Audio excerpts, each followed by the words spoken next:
Welcome to In the Landscape, a podcast on all things landscape design and care related, with your hosts Kate and Charles Sadler. Welcome to another episode of In the Landscape. I almost said welcome to another lovely day, because it is. And I hope it is for you, our listeners, wherever you are. I'm Kate Sadler, one of your hosts of this program, and I'm here in studio with Charles Good Sadler. to be here. Yes, good to be here. As always. Yeah, we're trying out a little bit of a new studio setup. So if you hear something different in the sound, that's what it is. Our editors will help us sort that out. Mm-hmm. Yeah, it's a new space for us. I mention editors every 5 minutes because they're so essential to the process. Obviously, I mean, that probably almost goes without saying, but it's this, audio medium and getting it right is a big deal.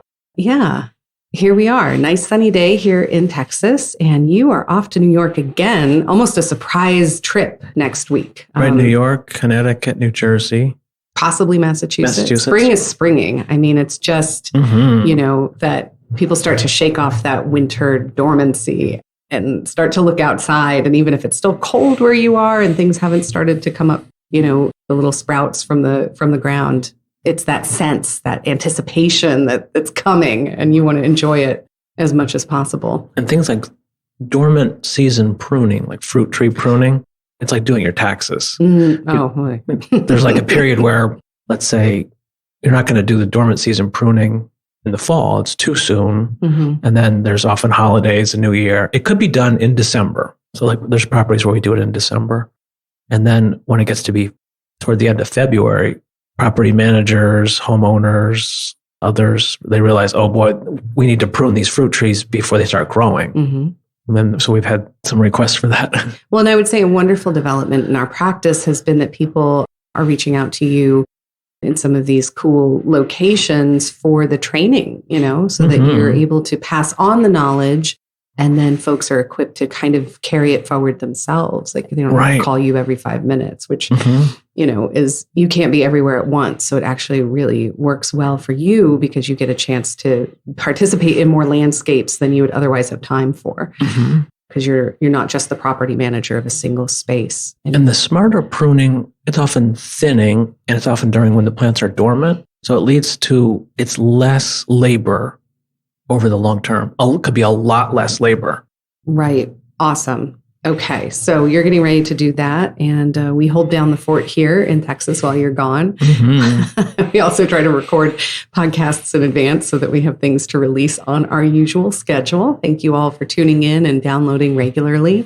I think we say, please subscribe, rate, review if you get a chance. We're off here putting out content. And if you like it, let us know. And you can do that wherever you listen. So we're on pretty much every platform we've been able to find so far. And if you have any feedback for us, we certainly appreciate it. We haven't done corrections in a while, but you had a correction you wanted to make for our last episode about water, and just a terminology correction, I think. I may have mixed up. So there's, with stormwater, but there's retention, which is more or less a permanent place where there's water, a lake, a pond. So when it rains, that low spot could fill up, but even when it's not raining, there's generally still water there. And then detention means you're slowing it down. So it's coming from a roof, a parking lot. It's an area that more or less has no water in it when there's not a storm. And it fills up. And then instead of that water rushing into the storm drains, it's slowed down by like a matter of hours. I mean, maybe days. And I may have gotten those two confused. Well, I'm picturing our drives as a family in California. We would drive up to Montana or down to Disneyland in Southern California, and you pass those reservoirs that have this really obvious water line where it's like, because of course we're on summer vacation, and so it's been dry for a while there, and you can really see, yes, those reservoirs for the most part still have water in them, but that water level changes a lot, especially in a climate like that. I would imagine something like this area, Houston, it's more like detention. Well, there's certainly reservoirs for drinking water and things like that, but there's so much necessity to move that water out more quickly. You have like those bayous that you're always mentioning are sort of like slow moving, and And yet the water can come down fast and hard during certain seasons. Yeah, I was actually just chatting with someone today about how, we had a heavy rain on Monday and the backyard is still has standing water in it, which that's unsustainable. And so you're looking for solutions to kind of get that water moving along sooner than later. So. Right. So areas that are prone to flooding, I think it's fair to say would have a lot of detention. Mm-hmm. So it would be areas that would look like an empty lake. And then when it rained, they would fill up. I guess I haven't studied it close enough, but I'd imagine it'd be like within days it's emptying. Well, and you were saying, I think, because there's this one park nearby that we like to walk around that's Willow Fork Park, which is a city park, I think. Mm-hmm. They have these naturalistic looking ponds with a level change. So there's a little waterfall and a path that you can, like a little bridge that goes over kind of in between the two ponds. And you've observed that it's probably a detention system as well, that it looks gorgeous. Right. It's gorgeous. I mean, we've taken photos of it at sunset and things, and there's birds flying through and the reeds and grasses and trees. But ultimately, it can serve this very important function to kind of keep water moving on behalf of this area, which certainly needs it. Right, correct. That it's not just a single use where it's like a office complex where there's this giant, looks like a dry lake, which is not necessarily so appealing. But if it's programmed, and there's another one called, I think it's Rick Rice Park that I visited, and it's like a giant dry lake, but it's beautifully landscaped. It would fill up during a storm. It's well programmed though.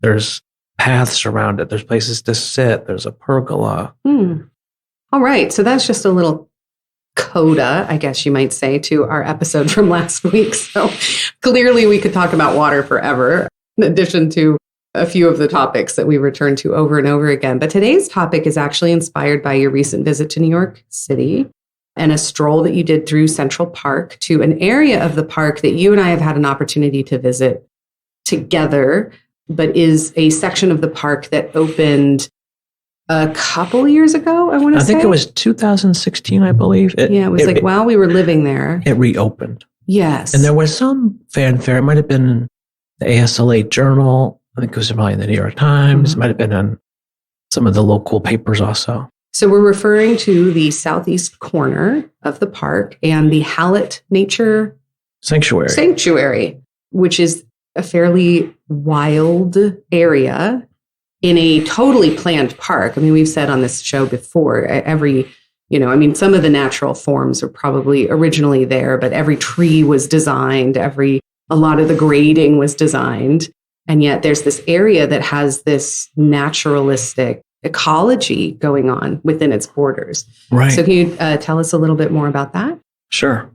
Okay. We're going to take some info directly from Central Park NYC.org's website, which is a nice description of this beautiful nature sanctuary. And it says, the smallest of Central Park's 3 woodland landscapes, this hidden 4-acre preserve offers views of the pond and lower park, in addition to the rustic trails and world of wildlife within. It was closed to the public from 1934 until 2001. Since 2013, daily visiting hours and tours have invited visitors to explore one of the park's most pristine natural habitats.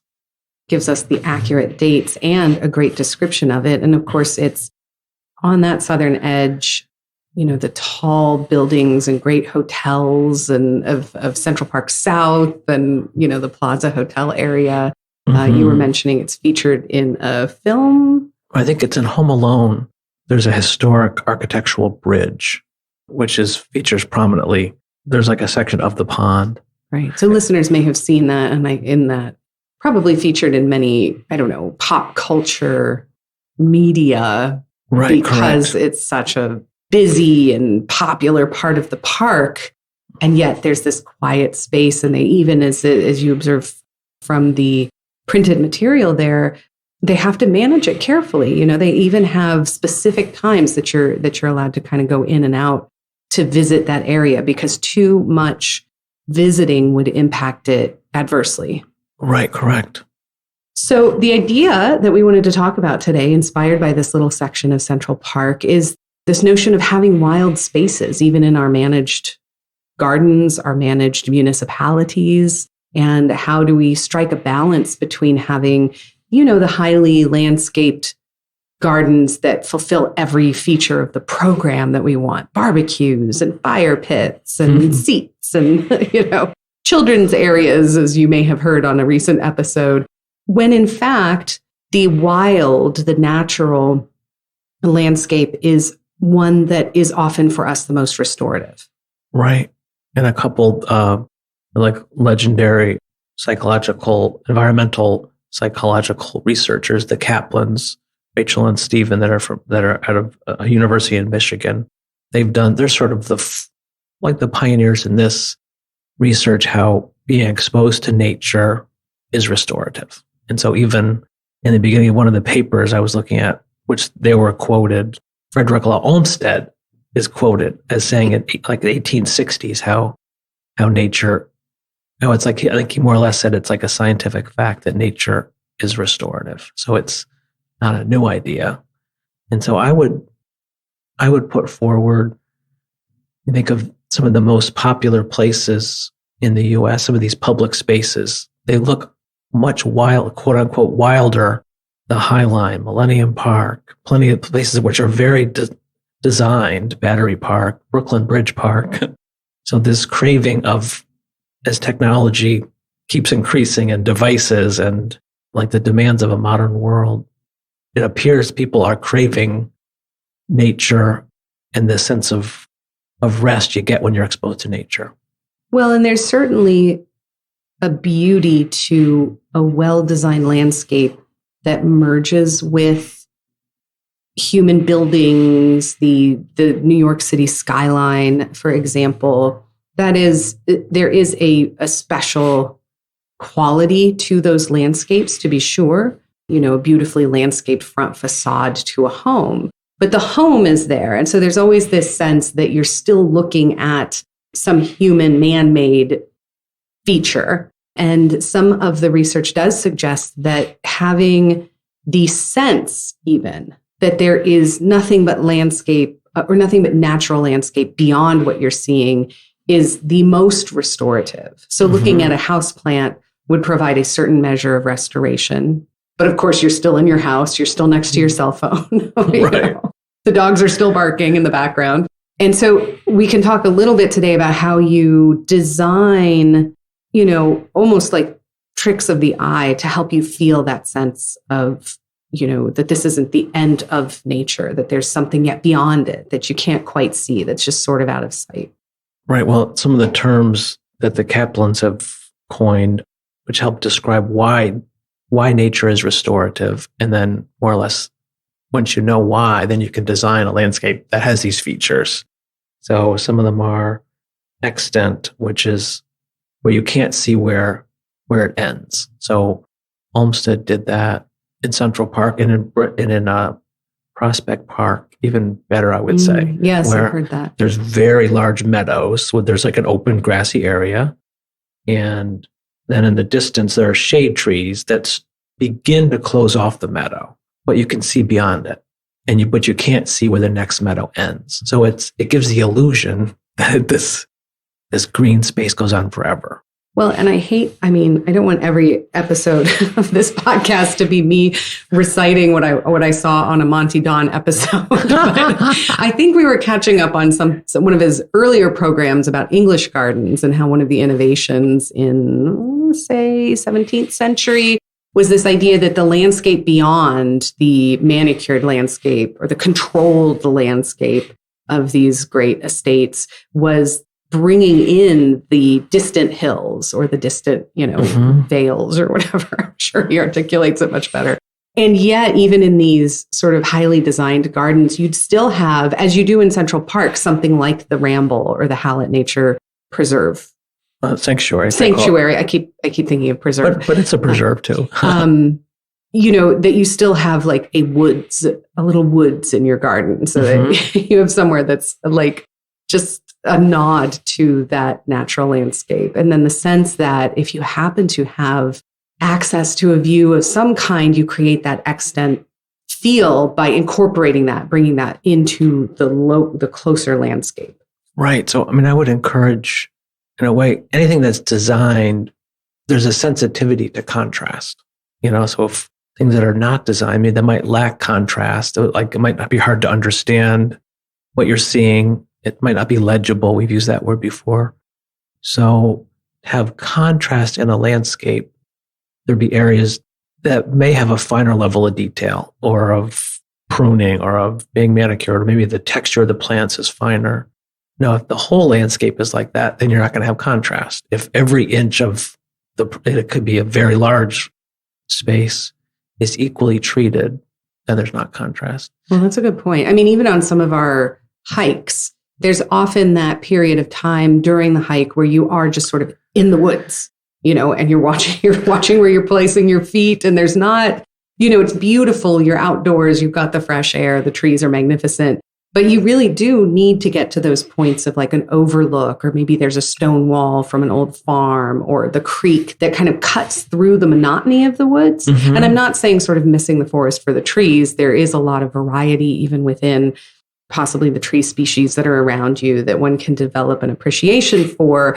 But that contrast then are those resting places where you're really like, oh gosh, let's take this in. So I can imagine that as I'm thinking of even the wildest places we've been.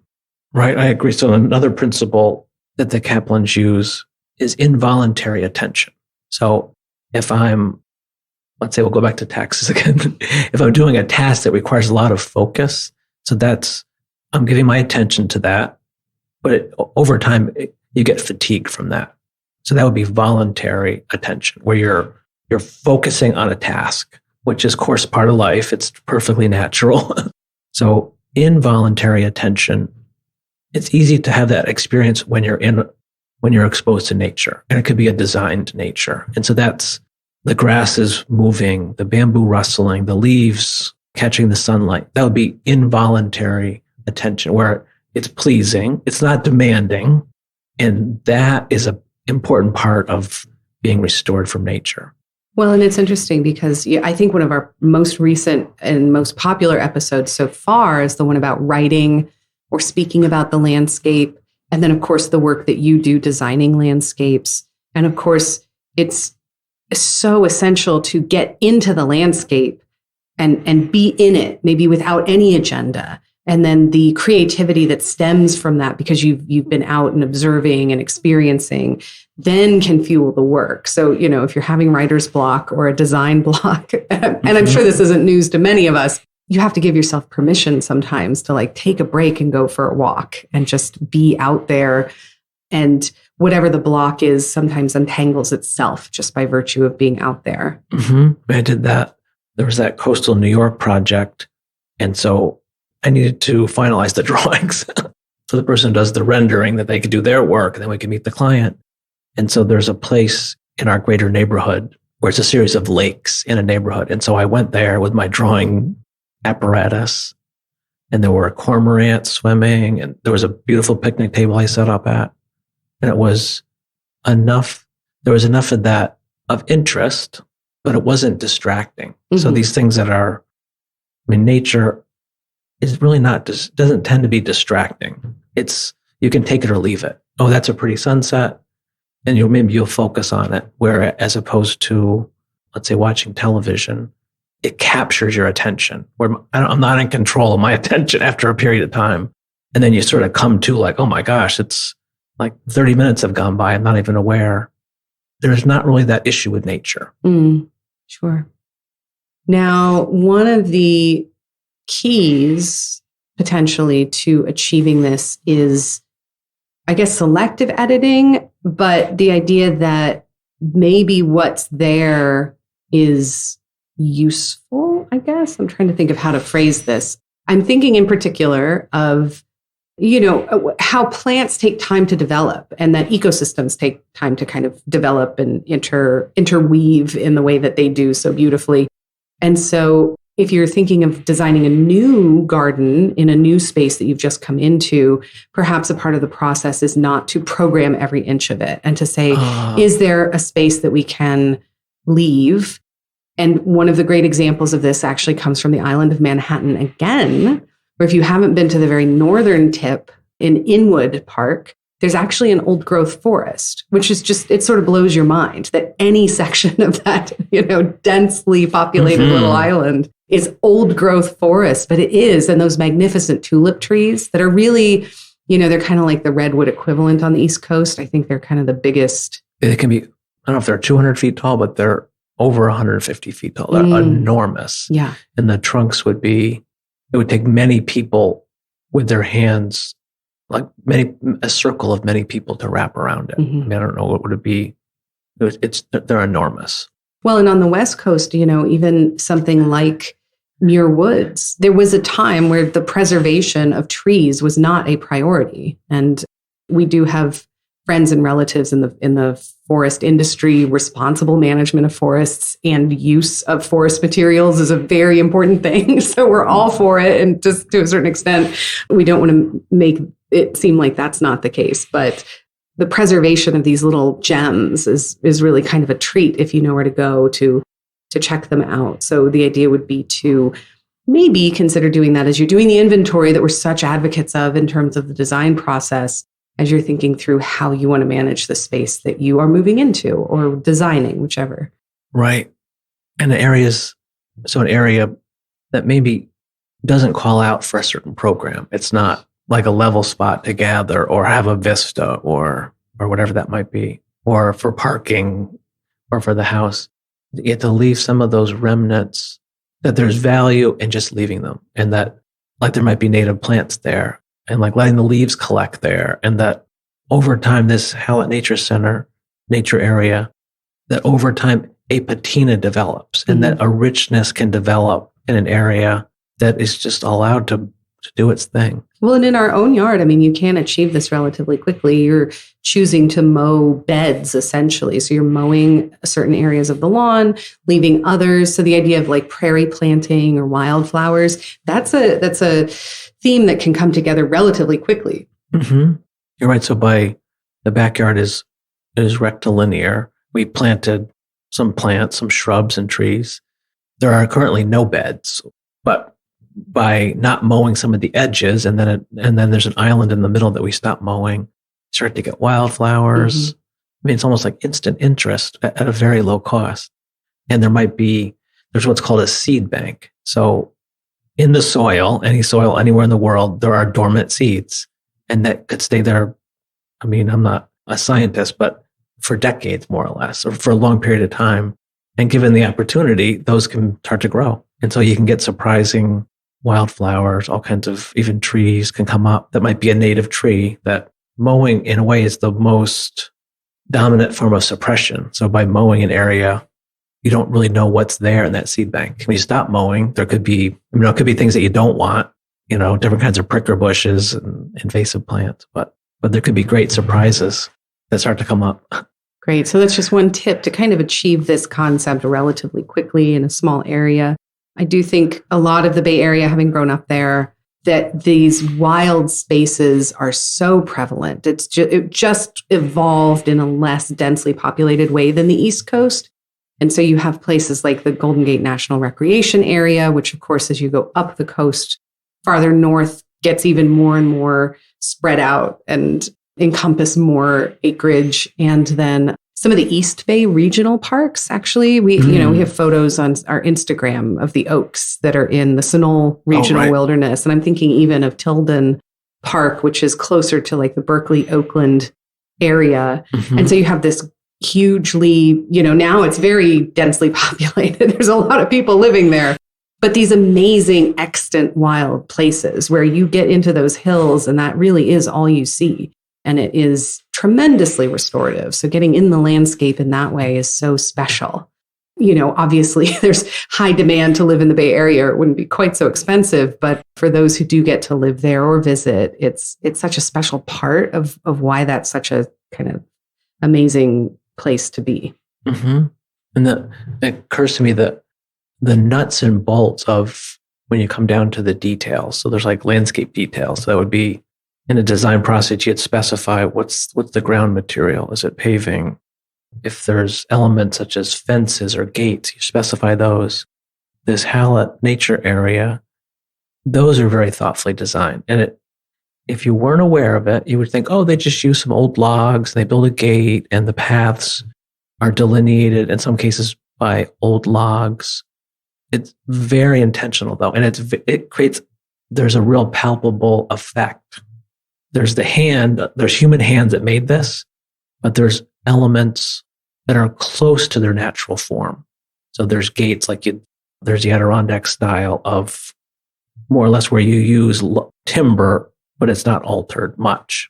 So you're making railings and fences and gates, and there's twisting branches and it's put together like a puzzle. And so each one would really be different. There wouldn't be two gates that match. And the furniture also, there's a circular bench, which is one of the higher points of this nature area. So these elements that are designed, or someone gave thought to it, there's so much, good design always has restraint. Even when it could be very decorative, but there's still some level of restraint. So the gates, the benches, the walkway, more or less the treatment of the path area, it's all thoughtful. They're all materials pretty close to their natural state. There's really no element that I can think of. There's no element that's refined or that's conspicuously made by humans. And so it really sends a message. This is like a calm place.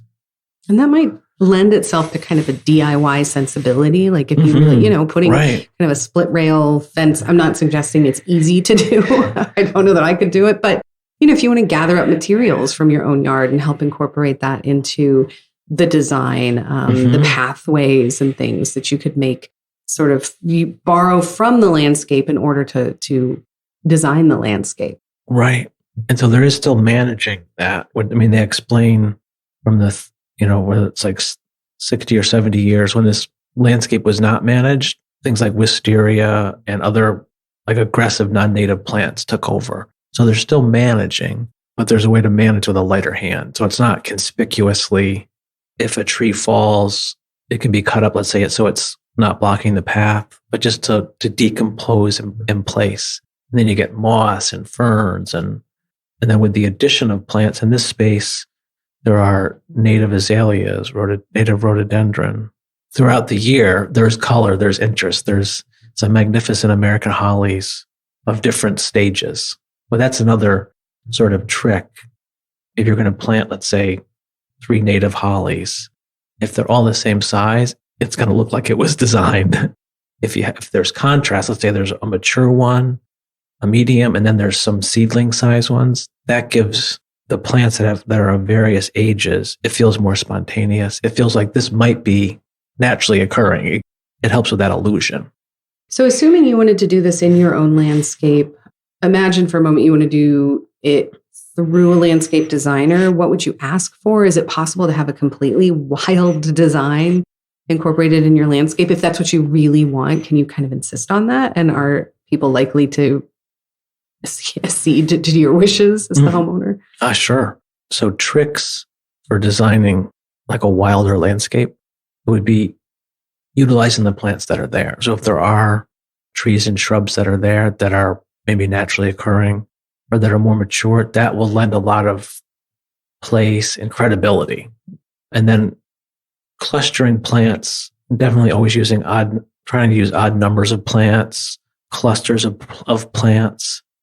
And there's a mixing of materials too. Nature there might be a large swath of a certain wildflower, but it's generally not that organized. And there's other plants growing with it. So like one technique when you're planting bulbs, if you wanted to have a more naturalistic approach, you have a handful of them and you throw those on the ground, and wherever they land, you plant them. So there's that type of approach could lend to a more spontaneous wild place. You need a certain sort of density of plants, though.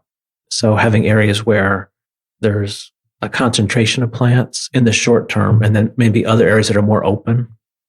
If it's equally spaced, it lacks impact, and it might feel like that it was designed by a person. If there's equal plants throughout the space, and then thinking like always, where's the sun? are these plants going to survive, even if you're more or less trying to intervene with Mother Nature? So even if the plants are going to maybe receive less care, where they're planted is still very important. Is it the right plant for the right place?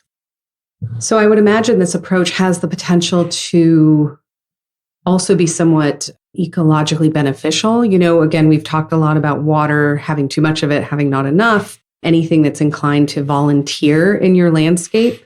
If you choose not to see it as a weed, depending on whether it's invasive or not, it's probably already suited to the conditions to a certain extent. Mm-hmm. And then also this idea, and I think it's championed by the landscape designer out on Long Island, Edwina von Gaal. Correct, right. The idea that this, the oppressive chemicals that we use to try to manage our landscapes can be dispensed with if we are, a little more tolerant of the variety that might spring up if we go for a slightly more naturalistic effect. Right. There's plants that if a plant starts to grow in a certain site, it's suitable for that site. It's with the least amount of intervention. So, that's this movement toward landscape that require less inputs, which would be permaculture would cover that. This like perennial garden movement with grasses and wildflowers. It still has shrubs and trees. Those are very tolerant that it's planted like after the establishment period of 2 or 3 years. Many of those gardens, the maintenance is quite low, and it could be even lower if you could tolerate it being a little messier. So it's, quote unquote messy. But that messiness we've already established has, interestingly enough, some psychological benefits. So, right. Yeah, it does depend on your aesthetic. There's certainly people, I'm sure at some point will do the minimalist garden, and that's like a whole other design aesthetic and a whole other psychological benefit. But for those of us who like the wild a little more than that, this is maybe a style to aim toward, or at least having a little corner of the garden that is a nod to this. I think the idea of having at least one section that's kind of this approach is so special. In that house and garden that I studied so carefully in New Orleans, Longview, the owner's favorite part where they would retreat to themselves, it was this corner of the garden that had a wilder feel to it. There was enclosure, evergreen shrubs and trees. There was water, so there was like the sound of water. There was reflection, and there were mature trees. I think even when they lived there were mature trees. So that was all these formal elements. People really, so having that in Central Park, there's the Ramble. That's one of the other woodland areas. And then the north sort of quarter or third of Central Park, that has a lot of wild areas. So people that have not visited Central Park, I'd encourage you to see the northern part. People that know Central Park well, that northern section, there's all kinds of wonder. And now some of them are quite designed, but it has a wild feel. Prospect Park has a wild area also.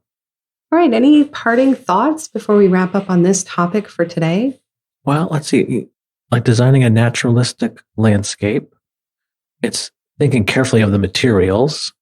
Things like wood chips, those can be great for paths and areas, pretty low maintenance. I guess that would be the key things, that any labor or effort or funds that you spend to try to have it go a long way. And so with the right plant in the right place, the right furniture, let's say, that can weather and become more beautiful with age, if there's not thought and given to the materials, it could become overgrown and look messy in a short time. But there are plants that are like big, beautiful ostrich ferns that are more or less going to fill the space. They're going to outcompete weeds. So if it's really the right plant, it can be pretty self-sustaining, and it can be pretty throughout the year. All right. Well, we hope you do find an opportunity to, what do they call it now? Bathing in nature. Forest bathing, right. Since you get in the landscape, whether it be your own little plot or a forest nearby, just enjoy that soft focus, that relief that our brains get when we're out amongst nature. And until next week, thanks for listening. Thank you. Bye-bye. In the Landscape is brought to you by King Garden, a full-service landscape design, care, and education company. Enjoying what you hear on our podcast? We encourage you to subscribe, rate, and review wherever you listen. We'd love to hear from you, so drop us a line at connect@kinggardeninc.com. We welcome show ideas, gardening and design questions, and always corrections. We travel all over North America giving garden talks and leading trainings. Check us out at kinggardeninc.com for our speaking details, and also take a look at our online course offerings for more in-depth explorations of topics covered on our show.